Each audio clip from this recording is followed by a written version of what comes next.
नमस्कार। प्रत्येक कवि की अनेक रचनाओं में कोई एक रचना, कोई एक कविता ऐसी अवश्य होती है जो उसकी आत्मा के सबसे निकट होती है। इसका कारण उस कविता विशेष का कथ्य, उसकी प्रस्तुति, उसका परिवेश और उसका स्रोत होता है। आज अपनी एक ऐसी ही कविता को लेकर मैं आप लोगों के समक्ष हूँ जो 20 मार्च 2016 को रची गई थी, मात्र 9 पंक्तियों की। और उस 9 पंक्ति में कविता अपने कथ्य को प्रभावी ढंग से अभिव्यक्त कर पाने में सक्षम थी। यह कविता जब मार्च 16 में मैंने अपनी FB पर डाली तो इस पर कमेंट्स की भरमार लगी और उन कमेंट्स को करने वालों में कतिपय लोग ऐसे भी थे जो साहित्यिक रूप से मेरे से प्रतिद्वंद्विता रखते हैं और प्राय कमेंट्स करने से बचते हैं। तो वे प्रिय मित्र भी कमेंट्स पे आए और उन्होंने न केवल कमेंट्स किए सकारात्मक उन 9 पंक्तियों की कविता पे, बल्कि उसको अपनी FB वॉल पे शेयर भी किया, यह लिखते हुए कि इस कविता को पढ़ा जाना चाहिए। तो यदि आपके प्रतिद्वंदी और आपसे विमुख रहने वाले लोग भी आपकी कविता विशेष को पसंद करते हैं और उसको शेयर करते हैं तो वह उस कविता की सार्थकता को प्रमाणित करता है।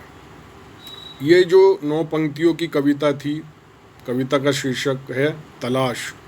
ये पहले 9 पंक्तियों में ही लिखी गई, लेकिन और इसी रूप में ये मेरे FB वॉल पर भी आई। लेकिन बाद में कविता ने खुद यह मांग की कि इसको आगे बढ़ाया जाए। क्यों बढ़ाया जाए, यह भी उस कविता का कथ्य ही जो है वो विवश कर रहा था मुझे। और फिर इस प्रकार 5 अन्य अंशों में कतिपय के कुछ शीर्षक देकर भी इस कविता को आगे बढ़ाया गया। कविता के साथ, प्रस्तुति के साथ आप समझते रहेंगे कि 9 पंक्तियों के बाद कविता क्यों आगे 5 अंशों तक गई।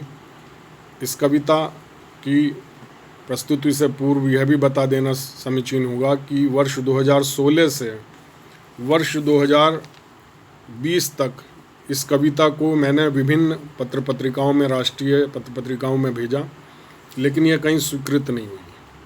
उसके बाद एक जगह इसकी स्वीकृति आई 2019 में कि हम इसको लघु कथा के रूप में बना के छापना चाहते हैं, लेकिन बाद में ऐसा भी नहीं हुआ और ये कविता अस्वीकृत ही रखी रही। वर्ष 2020 में देश की प्रमुख पत्रिका पाखी ने अपने जुलाई 2020 के अंक में इस कविता तलाश को जो है वो छापा और इसके संपूर्ण अंशों को छापा और ये कविता पाखी जैसी प्रतिष्ठित पत्रिका में जुलाई 2020 में छपी। तो ये इसका एक संक्षिप्त विवरण था। मैं मूल कविता पहले प्रस्तुत करता हूँ और उसके बाद बताकर उसके अगले अंश। आशा है आप लोग इस कविता की सार्थकता और इसकी जो विषय वस्तु है उसकी प्रभावोत्पादकता को समझ पाएंगे। कविता है तलाश। तलाश कविता का शीर्षक है। पापा, उसने डबडबाई आंखों से कहा। पापा, उसने डबडबाई आंखों से कहा और गुम हो गई देह मंडी में। पापा, उसने डबडबाई आंखों से कहा और गुम हो गई देह मंडी में, स्थल GB रोड दिल्ली। समय रात्रि 8 बजे बीता कल, वो सहसा सामने आई थी। मैंने बस इतना कहा था, बेटी मैं वो नहीं हूँ। मैंने बस इतना कहा था, बेटी मैं वो नहीं हूँ। यहाँ आकर कविता समाप्त होती है।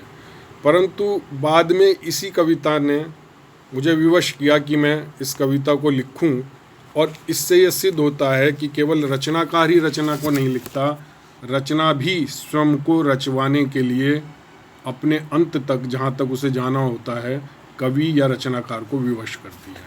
तो इसका दूसरा अंश बनता है तलाश 2। अभी जो पढ़ा आपने जो मैंने अभी ये पढ़ा वो तलाश 1 था, अब तलाश 2 है। तलाश 2 से पहले तलाश 1 को फिर एक बार पढ़ते हैं और फिर क्रम से पूरी कविता उसके अंशों को बताते हुए मैं आप लोगों के समक्ष प्रस्तुत कर रहा हूँ। तलाश 1। पापा, उसने डबडबाई आंखों से कहा और गुम हो गई देह मंडी में। स्थल जीबी रोड दिल्ली। समय रात्रि 8 बजे बीता कल। वो सहसा सामने आई थी। मैंने बस इतना कहा था, बेटी मैं वो नहीं हूँ। तलाश 2। पापा, गुजिया का जो डिब्बा आप रख गए थे मुझे नहीं मिल पाया पापा। अखबार की एक छोटी खबर। स्थान जीबी रोड दिल्ली। रात्रि 8 बीता कल। कोठे संख्या ... की संख्या की सीढ़ियों पर मिला। कोठे संख्या ... की सीढ़ियों पर मिला। गत्ते का एक डिब्बा। बम निरोधक दस्ते ने खोला। डिब्बे में गुजिया, गुलाल का पैकेट और एक चिट मिला जिस पर लिखा था पापा। आप आए थे ना पापा। तलाश 3। बिटिया, हाँ मैं आया था। चांदनी चौक की सबसे पुरानी मिठाई की दुकान से तुम्हारे लिए देसी घी की गुजिया, गुलाल का एक पैकेट लिया था मैंने। मुझे पता था तुम तक नहीं पहुंच पाएगा वह सब। फिर भी इस आस में कि शायद तुम फिर आओ सहसा सामने, मैं उस रोड गया था जो यूं तो जाती है एक ओर से दूसरी ओर, पर तुम ठहर गई हो बस उसके बीच। आज पूर्णिमा है, समय निकाल आसमान देखना।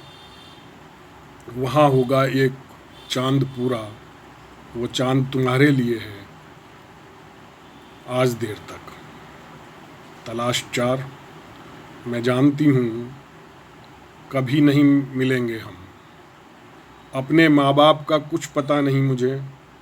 उस रात जब तुमने कहा बेटी, तो पहली बार मुझे लगा कि कोई है जिसके लिए मैं नहीं मादा जिस्म भर। कोई है जिसके लिए मैं नहीं मादा जिस्म भर। पता है मेरी सखी ने हमारे कोठे की सीढ़ियों पर लिख दिया है, हर रोज़ यहाँ आते हैं सैकड़ों पापी। 19 मार्च 2016 रात 8 बजे यहाँ आए थे पापा। हा हा हा, तुम पूनों के चंदा से प्यारे हो मेरे पापा। तलाश 5। उपशीर्षक चिर आमंत्रण। कोई है जो दैहिक नहीं पर है मेरा पिता। तुम्हें हुआ यह बोध कारज सिद्ध हुआ, सबकी अपनी अपनी काराएं हैं स्वनिर्मित गढ़ी हुई और सबको तोड़नी होती है अपनी कारा स्वयं। तुम भी तोड़ो, तुम्हें भी मिलेगा एक पिता बाहें फैलाए। तब तक पूजन का एक दीप सर्वदा निकलेगा तुम्हारे नाम से उस द्वार पर रखने को जो प्रतीक्षा करता है तुम्हारी। तलाश 6। उपशीर्षक पूर्णाहुति। मैं आऊँगी पापा, तोड़ यह छद्म कारा, फिर हम मिलकर प्रज्वलित करेंगे एक दीप अनेक दीप।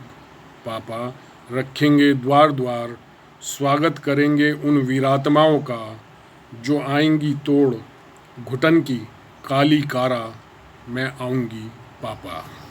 तो यह थी मेरी कविता तलाश, जो खुद 4-5 वर्ष भटकने के बाद अंततः देश की प्रतिष्ठित पत्रिका पाखी में छपी। इसका कारण भी आपको स्पष्ट हो गया होगा कि इस कविता के मूल तक और इस कविता की आत्मा तक पहुंचने के लिए निश्चल आत्मा और आत्मा का बोध होना ही परम आवश्यक था। यह कविता तलाश मेरी लगभग 2-2,500 कविताओं में से सबसे प्रमुख कविता है जो मेरे मस्तिष्क को आज भी आलोड़ित करती है। और इस कविता को प्रथम बार जिन लोगों ने मेरी एफबी पर पढ़ा मूल 9 पंक्तियों के रूप में, वे आज भी जब कभी कहीं मिलते हैं तो इस कविता का जिक्र अवश्य करते हैं। तलाश मेरी आत्मा की कविता है। यह जाने कितने वर्षों से ही नहीं, न जाने कितने जन्मों से मेरे साथ चल रही है और आगे के जीवन में भी चलती रहेगी। तलाश आज आप लोगों के लिए प्रस्तुत थी। उम्मीद करता हूँ कि ये कविता आपको पसंद आई होगी। नमस्कार, धन्यवाद।